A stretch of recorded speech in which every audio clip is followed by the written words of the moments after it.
Mic test, Check, 1, 1, 2. 2, 3. Buti na lang nakinig si Macy's. Yes. Hi guys, naimbag nga malem yung amin.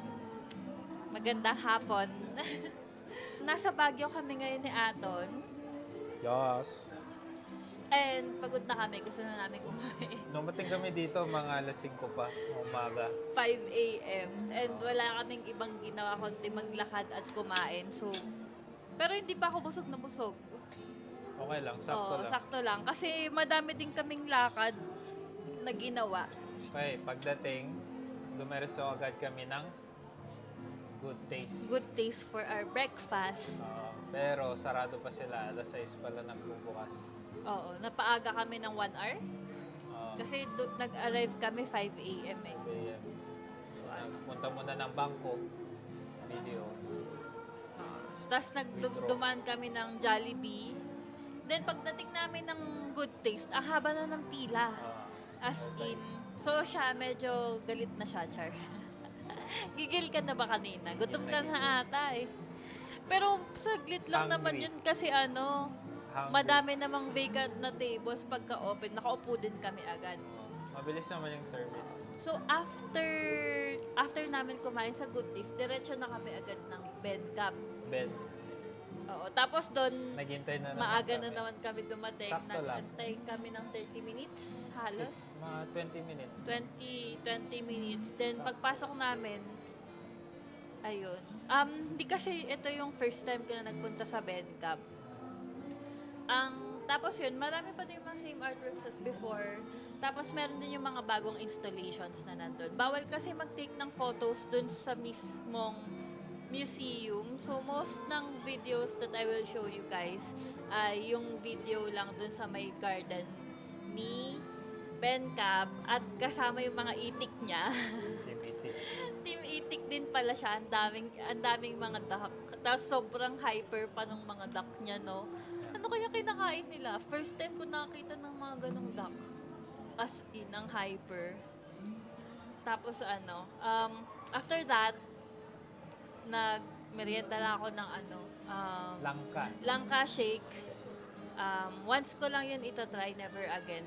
Okay naman siya, matamis siya, pero hindi, hindi Kala ko ko kasi siya, strawberry shake yung hindi ko siya orderin trip. mo. Oo. Nag-order kasi ng langka shake yung nasa harap ko. So, na-curious naman ako kasi first time ko kakain ng langka shake. And trinay ko, okay naman. Good experience. Okay, next. Then after no, nag-travel na kami going to Mang Eds. Diretso na, no? Oo, diretso na. Nag-taxi na kami kasi sakto paglabas namin ng Bencap, may taxi na. So, nag-lunch Diretso. kami ng Mang Eds. Doon sa Nag-order original kami place. ng tinuno. Kung saan simula. Hindi yung first na, sa may slaughterhouse. Oo, doon. Sa loob mismo. So, then after nun, napag-desisyon na namin na maglakad from Mang Eds, which is a slaughterhouse, going to the Valley of Colors. So, it took us 20 minutes or more than 20 minutes kasi nag-attempt ako mag-record nung lakad na yun. Pero in the end, dinilit ko din yung footage, photos, then another cab going naman sa SM Baguio. SM Baguio. Oo. SM City Baguio. Nag-chill lang kami doon. Kumain kami ng buko pie. Tapos tumambay kami sa... Tsaka buko shake. Nag-buko shake. And then tumambay lang kami doon sa may parang fake grass. Kanina lang ka shake, tapos buko shake. Puro shake. Tapos after nun, punta na kami dito sa Volante. Kasi gusto kong kumain ng Choco Vanilla Affair. And then nag-aantay na lang din kami kasi nung biyahe namin pa uwi sa probinsya. So, Alas 8. Alas 8. Dito na kami nag-decide mag-stay. So, Maaga sana tayo uwi, kaso fully book na, haba din ang pila. Kwento mo nga kung anong meron sa Session Road ngayon. Please. So every Sunday, close niya lang buong Session Road. Makikita niyo sa video, may time-lapse. May mga events, mga kumakanta, performers, mga artists, mga sellers. Yun. Meron ding mga nagko-cosplay. Cosplay. Saya naman, mabuhay. Alive na alive ang Session Road. Personally, mas gusto ko to, yung sa Session Road na event na to compared sa night market nila ngayon. Although dati, 10 years ago, nung college pa ako, masaya naman yung night market ng Baguio.